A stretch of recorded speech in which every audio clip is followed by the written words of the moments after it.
오후 예배 시간에 종교와 복음의 차이에 대해서 7가지를 좀 이렇게 소개해 드린 적이 있습니다. 혹시 기억이 나시나요? 우리 종교와 복음의 차이. 우리 팀 켈러의 센터 처치에 나오는 내용을 좀 소개를 해드렸는데요. 아마 표정을 보니까 그런 것도 다 있었나. 그래서 까먹는 것도 은혜입니다. 오늘 한 3가지 정도 제가 좀 다시 한번 리마인드 해드리고 싶은데요. 그는 이렇게 말하고 있습니다. 종교는 순종하는 이유가 하나님께 뭔가 받기 위해서다. 뭔가 받기 위해서 순종한다는 거죠. 그래서 다른 사람들로부터 비난당하거나 또 무시할 때 경노하고 낙심하게 됩니다. 왜냐하면 자신의 좋은 이미지가 손상을 입었기 때문입니다. 그러니까 내가 뭔가 얻어서 이 정도 수준 돼야 되는데 이게 안 되면 참지를 못한다는 거죠. 그러나 복음은 좋은 사람으로 보이는 것이, 즉 이미지 메이킹 하는 것이 그렇게 중요하다고 생각하지 않습니다. 왜 그런가 하면 나 같은 죄인이 용서받아서 구원받았기 때문입니다. 이게 이제 종교와 이 복음의 차이점이죠. 자, 2번째로 우리 종교는 기도가 주로 간구로 이루어집니다. 뭔가 주시옵소서, 주시옵소서. 뭔가 받기 위해서, 얻기 위해서 거기에 초점 맞추면 그것은 다른 종교와 차이가 별로 없다는 거죠. 다만 대상이 다를 뿐인데요. 그러나 복음은 주로 찬양과 경배에 초점이 맞춰져 있습니다. 기도하는 것이 하나님과 교제하는 그 자체로 기쁜 겁니다. 무엇을 주셔서만 기쁜 것이 아니라 사랑하는 그분과 함께 대화 나누고 함께 교제한다는 자체가 좋다는 거죠.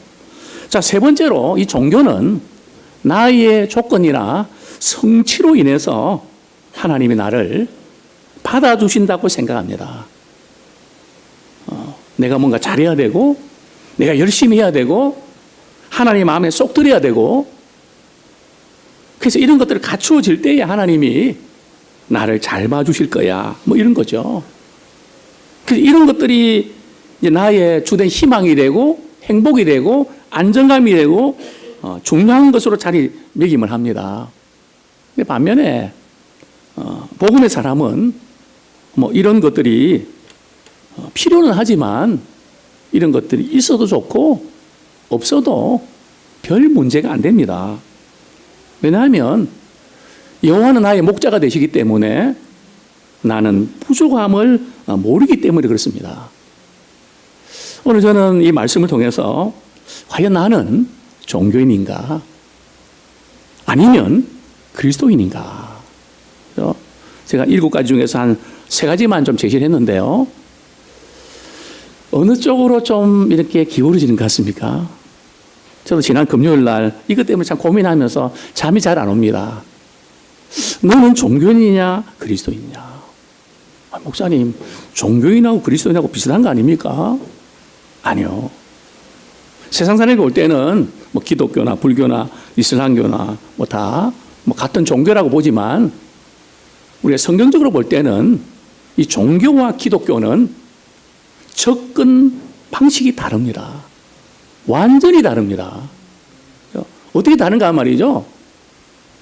이 종교라고 하는 것은 내가 하나님께 말이죠. 잘해서 열심을 내고 또 이렇게 충성을 하고 최선을 다해서 하나님의 은혜와 사랑받기 위해서 도달하기 위해서 밑에서부터 말이죠. 이렇게 계속해서 올라가는 거예요. 그러다가 안 되면, 역시 안 되는구나. 나 사랑받지 못할 거야. 그래서 신앙생활에 슬럼프에 빠지게 되고요. 기독교는 그게 아니고요. 예수 그리스도께서 우리를 위해서, 우리를 사랑하시기 위해서, 구원하시기 위해서 우리에게 찾아오셨습니다.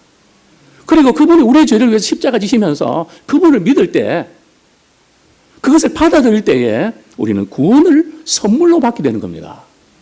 물론 구원받은 이후에 그 부분이 중요하지만 접근 방법은 하나님께서 우리를 구원하시기 위해서 찾아오셨다는 거죠. 내려오셨다는 겁니다. 오늘 이 부분을 우리가 염두에 두고 특별히 오늘 본문 말씀을 통해서 나는 종교인인가 그리스도인인가 한번 점검할 수 있는 그런 기회가 되기 원합니다. 그래서 이제는 우리가 종교인이 아니라 정말 그리스도인이 되길 원합니다. 우리 한번 옆에 있는 분 그렇게 한번 인사하기 원합니다. 진짜 그리스도인이 됩시다. 그렇게 인사하기 원합니다. 오늘 골로새서 우리 2장 8절 말씀 제가 한번 읽어드리겠습니다. 골로새 2장 8절. 누가 철학과 헛된 속임수로 너희를 사로잡을까 주의하라.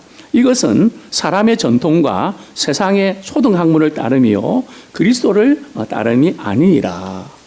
사도 바울이 골로새 교인들 향해서 주의를 시키는 장면이죠. 우리 당시에 이단들이 성행했거든요. 근데 저는 그 부분을 조금 다루기 전에 제가 청소년 때 말이 이 본문을 읽고 크게 은혜를 받았습니다. 어떤 부분에 은혜를 받았는가 말이죠. 이제는 세상의 초등학문을 따를 필요가 없구나. 제가 그때 중학교 때 공부하기가 되게 싫었거든요. 학교 가기도 싫었거든요. 그래서 이 말씀을 읽는 순간에요.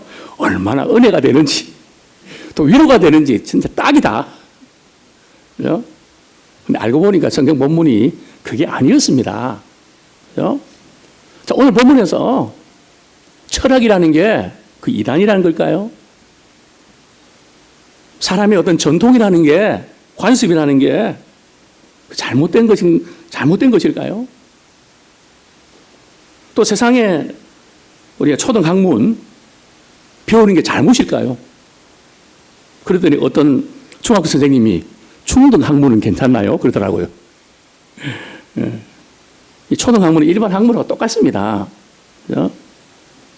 그러면 일반 학문은 우리에게 필요 없다는 말일까요? 그렇진 않습니다. 왜 그렇지 않은 걸까요? 여기서 말하는 철학은 말이죠. 그냥 잘못된 철학입니다. 저는 이 철학을 좋아합니다. 왜냐하면 철학은 우리의 사고를 선명하게 해줍니다. 아주 명쾌하게 말이죠. 논리적으로 우리를 정립시켜 주는데 철학이나 학문은 저는 소중한 학문입니다.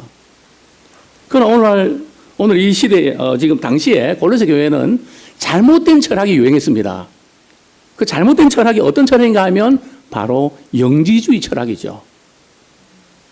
그죠? 영지버섯하고는 다른 겁니다. 예. 예. 영지주의 철학이라고 들어보셨습니까? 예. 아마 우리 학교에서 이게 좀 배우셨을 텐데요.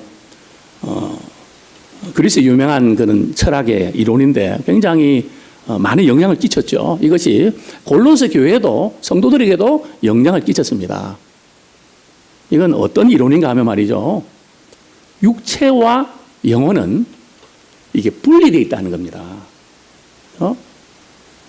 육체와 영혼이 완전히 이렇게 분리되어 있다는 거죠. 소위 말해서 이제 이원론이라는 거죠. 하나님이 세상을 창조하시고 또 구원하시고 그 다음에 손을 뗐기 때문에 그러면은 우리가 알아서 해야 될 일이지 누구도 간섭 안 한다는 거죠. 그렇죠? 그래서 이 육체와 영혼이 완전히 분리된 이런 이론이 이원론인데요. 육체와 영혼이 이렇게 분리되다 보니까 여기서 파생되는 두 가지 철학 이론이 등장을 합니다. 그렇죠? 즉 우리 영혼이 참 깨끗한데 육체가 감옥이란 말이죠. 그죠? 육체는 또 더러운 거니까 육체를 자꾸 이렇게 학대하고 매를 때리고 이렇게 해야 영혼이 깨끗해진다는 거죠. 이게 철학의 유명한 것 중에서 어떤 이론입니까? 바로 스토아 학파가 주장한 이론이죠. 번역하면 금욕주의라는 거 들어보셨죠? 그죠? 오늘 지금 이런 이론들이 기도원에서 많이 일어납니다. 그죠? 병든 사람들 안찰하다가 말이죠. 막 때리잖아요. 왜 때리는지 아세요? 그 부위에 마귀가 들어갔으니까 그걸 때려서 말이죠. 마귀를 아프게 해야 나온다는 거예요. 그 너무 아프게 해갖고 죽여버리는 거죠. 그 원리가 그런 겁니다. 때려야 말이죠. 영혼이 깨끗해진다는 거죠. 자, 그러면 이제 금욕하고 절제하고 금식하고 막 뭔가 이렇게 내 자신을 이렇게 좀 학대하고 이래야 신앙이 좋아진다. 그렇다고 뭐 금식하지 말라는 거 아닙니다. 그죠? 그런데 이렇게 하다 보니까 지치잖아요. 재미도 없고요, 사는 게. 야, 언제까지 이렇게 학대하면서 살아야 되나? 그러다가 정반대의 어떤 이론이 나오게 됐죠. 어떤 이론인가 말이죠. 우리 육체와 영혼은 분리되어 있지만 우리 육체가 죄를 짓는다고 영혼에는 영향을 주지 못한다. 우리가 약해서 그렇지 죄를 짓지만 우리 영혼은 한번 예수 믿고 구원받아서 우리 영혼은 깨끗하니까 우리가 세상에 살아가는 동안에 적당하게 그냥 엔조이 하면서 그렇게 마음대로 살아도 돼. 이런 이론이 나왔죠. 이게 어떤 이론입니까? 에피쿠르스 학파라고 말이죠. 쾌락주의라고 들어보셨습니까? 이제 이렇게 나온 거죠. 그래서 한동안 말이죠. 금식하고 기도하고 믿음 잘 잘하다가 나중에 그냥 시험 들어갖고 말이죠. 그냥 내 마음대로 살자 하는 쪽으로도 빠져버리죠. 이게 사실은 당시에 이 영지주의 철학의 잘못된 그 부분들이 골로새 성도들을 미혹시켰습니다. 우리 그리스도는 그게 아니란 말이죠. 자, 그 다음 두 번째로 생각해 볼 부분이 바로 이 사람의 전통은 말이죠. 우리나라의 고유의 미풍양속 같은 거 있잖아요. 참 좋은 그런 그 전통을 우리가 무시하는 게 아니고요.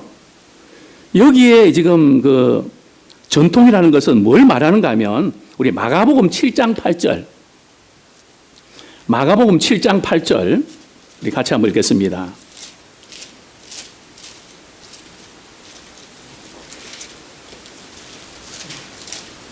네, 우리 같이 같이 읽겠습니다. 시작. 하나님의 전통을 지키느라 9절까지요. 또 이르시되 너희가 너희 전통을 지키려고 하나님의 계명을 잘 저버리는도다. 그죠? 이 본문 우리 아시죠? 이렇게 손을 씻지 않는 거 말이죠. 이것 때문에 바리새인들이 그냥 크레임을 거는 거 아닙니까? 그죠? 왜 당신 제자들은 왜 손을 안 씻습니까? 이러면서 그 손 안 씻는 것은 성경 말씀에 나온 게 아니라 너희들이 어떻게 하는지 하나님을 잘 섬겨보려고 너희들이 만든 규칙이라는 거죠. 그죠? 그것보다 하나님의 말씀보다 그것을 말이죠. 더 소중하게 여겼다는 거죠. 그거 지키려고 말씀을 자꾸 버렸다는 거죠. 그래서 우리 전통 중요한데, 그죠? 말씀보다 더 우리가 앞세우면 안 됩니다. 당시에 이 골로새 교인들이 이런 영향을 받았다는 거죠. 자, 세 번째로 세상의 초등학문, 그죠? 이 세상의 이 초등학문이라는 게 어떤 걸까요? 우리 갈라디아서 4장 3절 한번 보겠습니다. 갈라디아서 4장 3절. 네, 우리 화면 좀 바꿔주시죠. 성경 본문으로. 네, 갈라디아서 4장 3절. 네, 시작. 이와 같이 우리도 어렸을 때에 이 세상의 초등학문 아래에 있어서 종노릇 하였더니, 자, 이 보면 아마 이 화면에는 안 뜰 텐데요. 우리 성경을 이렇게 가지신 분들은 우리 갈라디아서 4장 우리 3절에 보면요. 세상에 초등학문 해놓고 붉은 글씨로 말이요. 가로해갖고 1번 가로돼 있죠. 그 따라 내려가면 뭐라고 써 있죠? 헬, 스토아, 고대의 우주론과 운명론. 이 철학이라는 거죠. 그죠? 즉, 영주주의 철학의 영향을 받아서,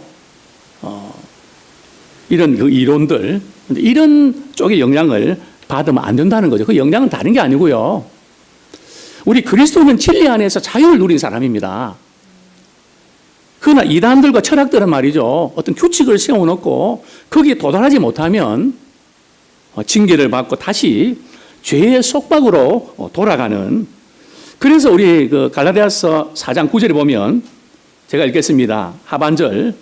어찌하여 다시 악하고 천박한 초등학문으로 돌아가서 약하고 천박한 초등학문으로 돌아가서 다시 그들에게 종노릇하려 하려느냐. 거기에 지배받고 종노릇하는 이런 부분들을 이제 경계했다는 거죠. 그렇습니다. 이 세상에 이 초등학문 이런 그 유혹을 받지 마라. 또 철학, 또 잘못된 전통, 이런 부분을 성경보다 앞세우지 말라. 이 부분을 사도 바울은 강조하고 있는데요. 그러면 이 세상의 초등학문이라는 게 예를 들면 어떤 걸까요? 우리 본문 우리 18절 말씀을 해보겠습니다. 골로새 2장 18절 말씀 같이 한번 읽겠습니다. 시작. 아무도 꾸며낸 겸손과 천사 숭배로 이루 너희를 정죄하지 못하게 하라. 그가 그 본 것에 의지하여 그 육신의 생각을 따라 헛되이 가장하고. 여기 보면 이 종교는 말이죠. 겸손하긴 한데 그 겸손이 꾸며낸 겸손이라는 거죠. 진짜 겸손이 아니고 뭔가 남들 앞에서 이렇게 해야만 될 것 같고 이렇게 안 하면 조금 분위기가 썰렁해질 것 같으니까 그냥 겸손한 척 하는 거죠. 그리고 오늘 본문에 보면 천사 숭배. 이게 도대체 왜 이렇게 천사 숭배라는 단어를 썼을까? 이유는 한 가지입니다. 우리가 거룩하신 하나님을 우리가 어떻게 직접 경배할 수 있냐는 거죠. 그죠? 하나님 주변에는 누가 늘 있습니까? 천사들이 늘 에스코트 한단 말이죠. 그죠? 그렇기 때문에 우리는 가장 가까이 있는 천사 숭배를 통해서 하나님을 경배해야 된다는 거죠. 그래서 천사 숭배론이 나오는 겁니다. 그죠? 천주교에서 마리아를 통해서 예수님 낳았으니까 말이죠. 가장 예수님을 잘 아는 사람이 마리아니까 그 마리아를 통해서 예수님을 아는 거 그게 제일 알지 않나. 그러면 성경은 그것이 잘못된 숭배라는 거죠. 그죠? 근데 그 실체를 이렇게 드러내고 있는데요. 그렇습니다. 이 종교인들의 특징, 특별히 또 이단들의 특징은요, 바로 이겁니다. 그가 본 것에 의지하고, 항상 이단들은 이렇게 굉장히 매력이 있는데요, 눈에 보이는 것을 가지고 접근합니다. 그죠? 눈에 보이는 통일 문제, 그죠? 문선명 씨 같은 경우는 말이죠, 통일을 강조했죠. 우리의 소원은 통일이 주제가 아닙니까? 저는 그분 때문에 장충동 파출소에 한번 제가 1박 2일 감금생활한 적이 있습니다. 데모하다가 잡혀가고 그분들은 오로지 우리의 소원은 통일을 부릅니다. 눈에 보이는 거.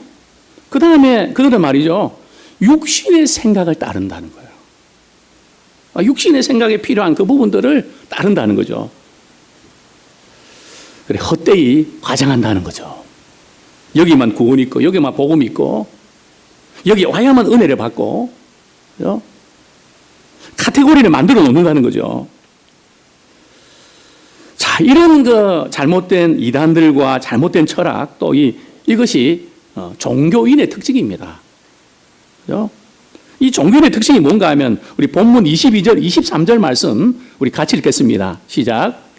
이 모든 것은 한때 쓰이고는 없어지리라. 사람의 명령과 가르침을 따르느냐. 이런 것들은 자의적 숭배와 겸손과 몸을 괴롭게 하는 데는 지혜 있는 모양이나 오직 육체 따르는 것을 금하는 데는 조금도 유익이 없느니라. 그러니까 철학과 이단과 이 잘못된 그 사상들은 말이죠, 결국 사람의 명령과 가르침이라는 거예요. 그죠? 이걸 우리가 구분할 줄 알아야 됩니다. 이게 과연 하나님의 말씀인지, 사람이 잘못 해석해서 자기들의 목적을 이루기 위해서 그쪽으로 끌고 가는지, 그 실체를 우리가 봐야 되는데요. 이 종교인의 이 특징은 서론에서 말씀드린 대로 자기 중심적으로 뭔가 그 숭배도 말이죠. 자기적인 숭배입니다. 내가 이렇게 해야 하나님이 잘 봐주실 거야. 이렇게 해야 하나님이 인정해 주실 거야. 그죠?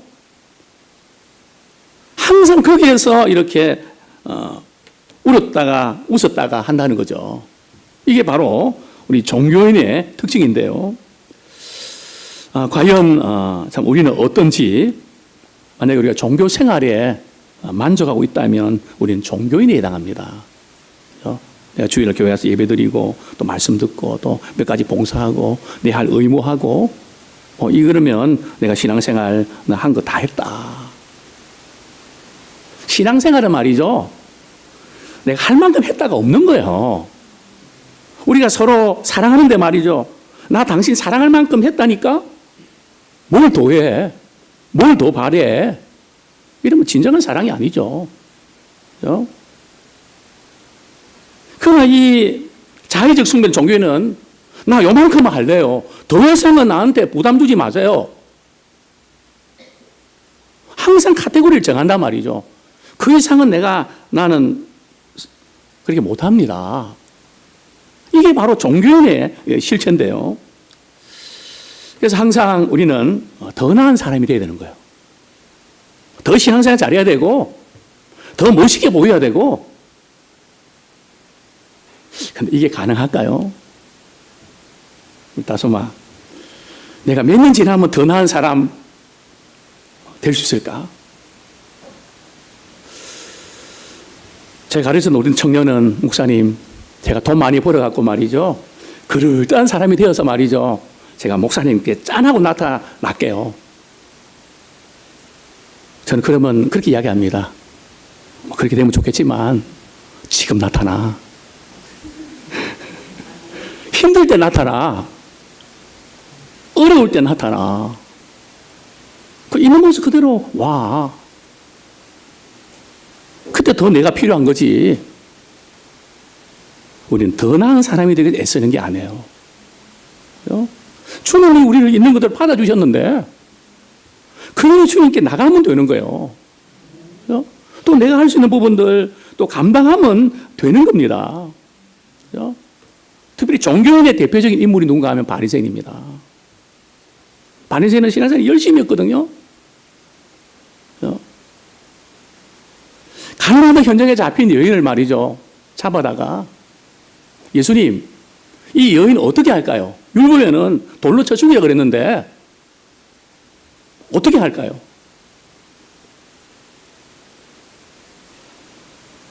이 여인에 대한 그 안타까움이나 불쌍한 마음이 전혀 없습니다. 종교인의 특징은 말이죠, 주장하고 원칙을 강조하지만 그 마음속에 사랑하는 마음이 없어요. 하나님의 마음을 갖지 못합니다. 신앙인은 말이죠,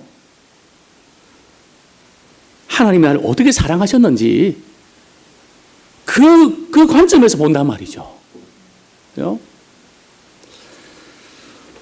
자, 그렇다면 오늘 우리 그리스도인은 과연 누굴까요? 우리 본문 8절, 참 종교인이 어떤지 이렇게 조금 말씀드렸는데, 참 그리스도인은 어떤 사람일까요?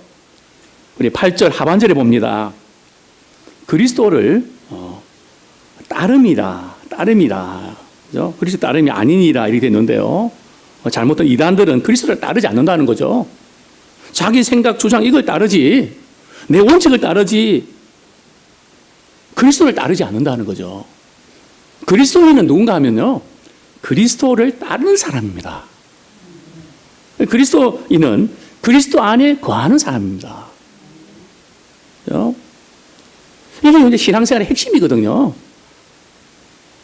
사실은 종교인은 말이죠, 내가 하나님을 위해서 내가 뭔가를 하는 게 우리가 하나님 보실 좋은 게 아니에요. 물론 우리가 하나님의 영광을 위해서 살아야 되지만, 우리 하나님의 영광을 위해서 사는 게, 하나님을 위해서 내가 물질도 드리고 시간도 드리고 정말 힘든 내가 그냥 기마 있어갖고 말이죠. 내가 이렇게 합니다. 이게 아니란 말이죠.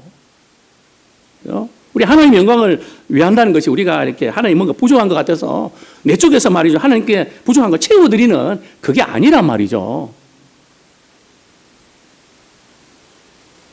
하나님이 우리 안에 거하시는 삶이 그게 하나님의 영광을 위한 삶입니다.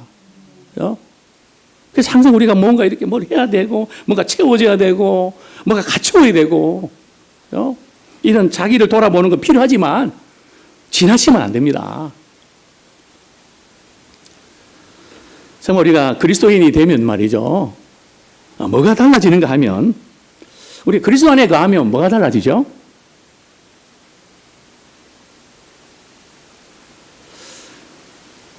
분명히 그리스도가 우리 안에 거하세요. 우리 또한 그리스도 안에 거하고요. 그러니까 분명히 달라지는 게 있습니다. 뭐가 달라지는가 하면 목적이 생깁니다.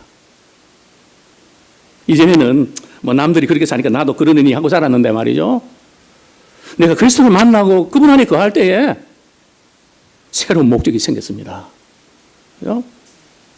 우리 그리스도는 목적 없는 인생이 아니에요. 이런 살성을 뭐하지? 아니란 말이죠.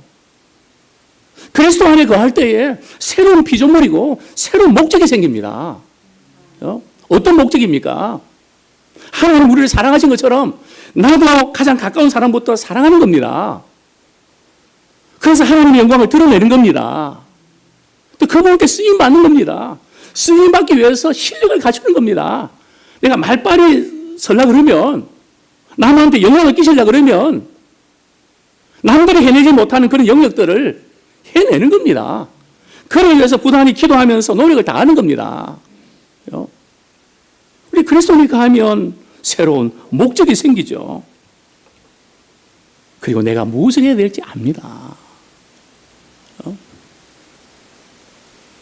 내가 저를 위해서 지금 이 나이에 지금 시점에서 내가 뭐 해야 되지? 정말 저를 위해서 해야 할 일이 너무 많습니다. 필요한 일들이 너무 많습니다. 이런 것들이 자꾸 보이기 시작합니다. 야, 이 부분도 주님이 기뻐하시겠네? 저 부분도 주님이 기뻐하시겠네? 어떻게 하면 주님이 기뻐하시는 이 목적이 생기는 거죠. 쉽게 말씀드리면요. 내가 지금 그리스도 안에 거하고 있는지 월요일부터 토요일까지 아닌지 딱 이렇게 진단할 수 있는 것은 말이죠. 우리가 이런 생각 저런 생각하고 삶의 의욕을 상실하고 낙심하고 좌절할 때 말이죠. 그때 말씀이 떠오릅니까? 떠오른 말씀 때문에 내 생각과 내 감정에서부터 자유함을 얻고 해결함 받습니다. 그리스도 안에 거하는 사람 말이죠. 그리스도의 말씀이 풍성합니다. 그래서 그 말씀이 떠오릅니다. 막 이러고 싶고 막 저지르고 싶고 막 이러다가도 말이죠. 그리스도의 말씀이 딱 생각나서 스톱합니다. 브레이크가 딱 걸립니다. 그리스도 안에 거하는 사람은 그리스도를 사랑하는 사람이고 그리스도의 말씀이 떠오르는 사람입니다.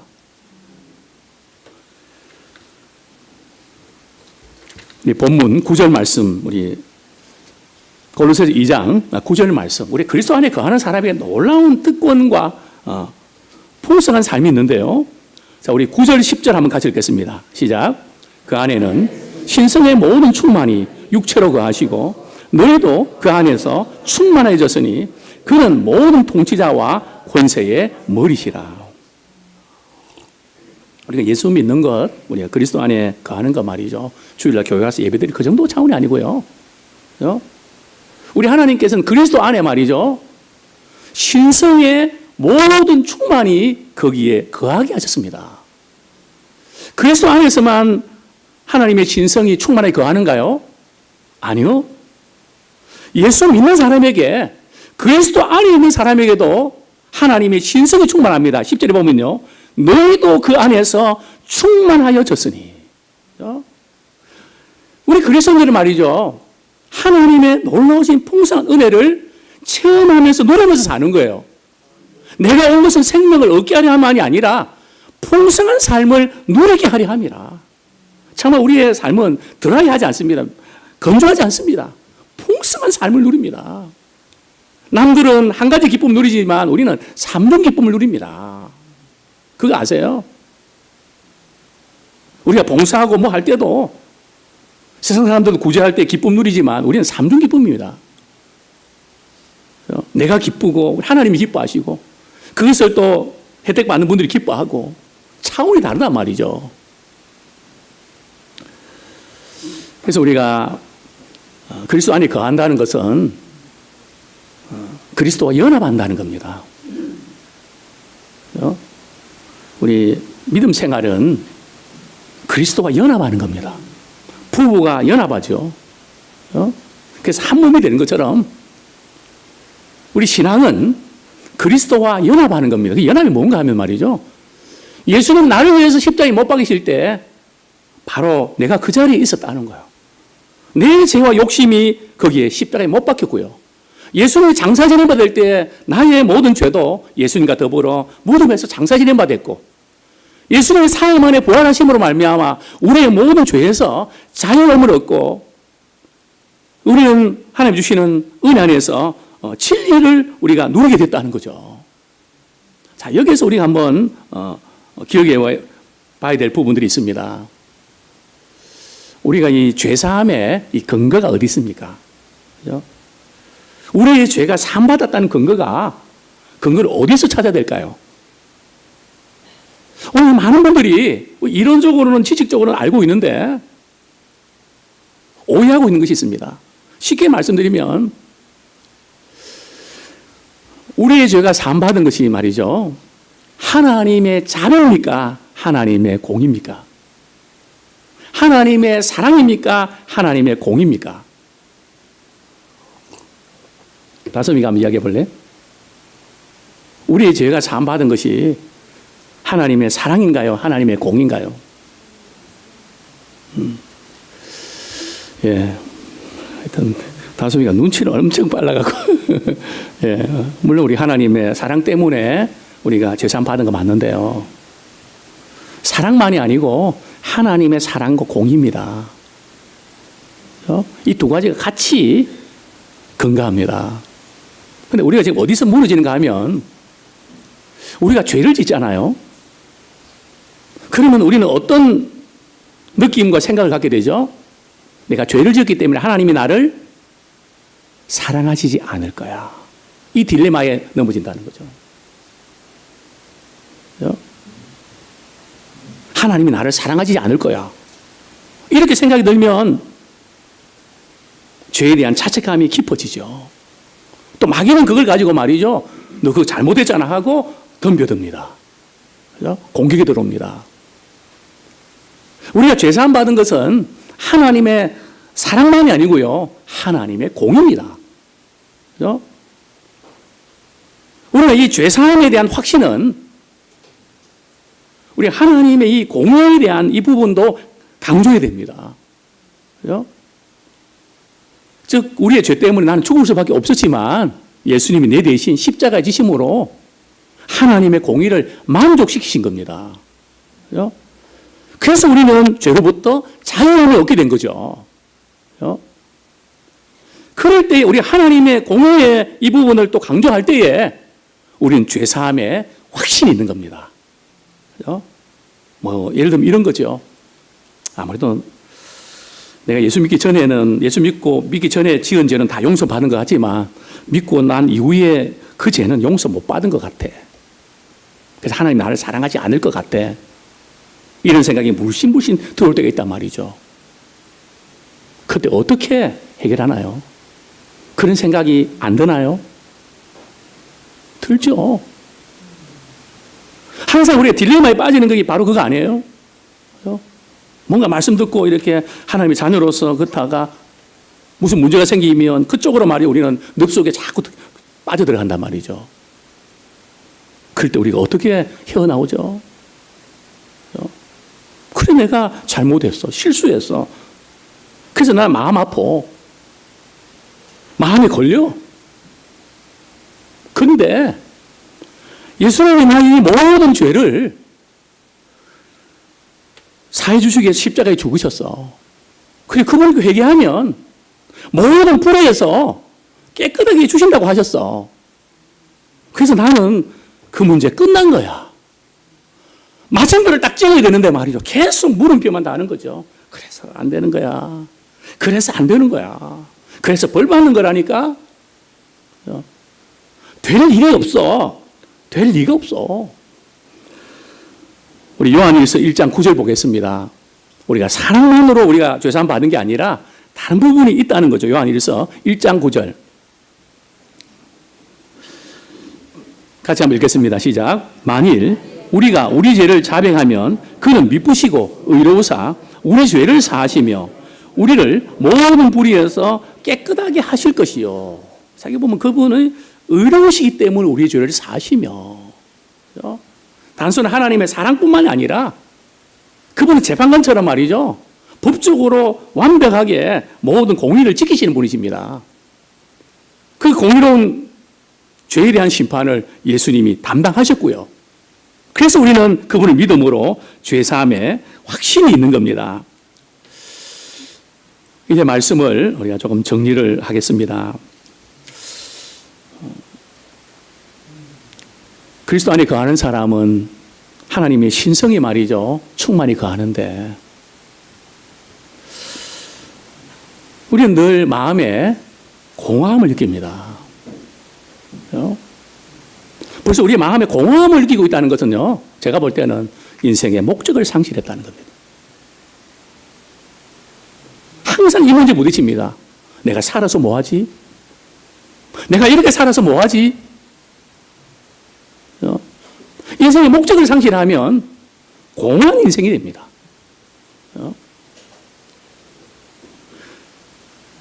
우리는 공허한 채로 그냥 두지 않습니다. 무언가 채웁니다. 요즘에는 월드컵으로 채우고요. 월드컵 끝나면 우리 젊은이들이 얼마나 허전할까? 그죠? 호프집이 얼마나 또 허전할까? 진짜 잘 되는 것 같아요. 젊은이들. 그 끝나면 어떨까? 저는 지금부터 걱정이 됩니다. 무언가 채워야 되는데. 돈으로 채웁니까? 쾌락으로 채웁니까? 나의 어떤 야심으로 채웁니까? 그러나 솔로몬 형님은 말이죠. 그런 모든 거 다 채워봐도 사업 크게 하고 전원주택에 살고 좋은 차 굴리면서 다 그래 누려봐도 결국 우리에게 남는 것은 헛되니 모든 것이 헛되도다. 니얼리즘에 빠지는 겁니다. 아무것도 아니야. 아무것도 아니야. 왜냐하면 아무것도 아닌 걸로 채워서 그런 거거든요. 이제 우리는 그리스도의 충만한 것을 채우기 원합니다. 그분의 구원의 은혜로 우리가 채워지는 그리스도의 사람이 되길 원합니다. 저는 이렇게 도전하고 싶습니다. 여러분의 삶의 영역에서 어떤 부분 때문에 공허합니까? 직장 때문입니까? 남편 때문입니까? 아내 때문입니까? 자녀 때문입니까? 아니면 돈 때문입니까? 그죠? 무엇 때문에 공허해서 지금도 방황하면서 마음을 잡지 못하고 그렇게 살아갑니까? 이 세상에 그 어떤 것으로서는 우리 하나님께서 인생에 참된 만족을 줄 수 없습니다. 바로 하나님의 은혜가 필요합니다. 그리스도의 구원의 은혜가 필요합니다. 한번 그렇게 받아들이시고 그분과 연합되십시오. 머리 대신 그분과 연결되십시오. 그때 놀라운 은혜와 축복의 사람이 될 줄로 믿습니다. 이 시간 우리 말씀 붙잡고 정말 나는 종교인 같았습니다. 이제는 정말 그리스도인 되길 원합니다. 이 시간 같이 말씀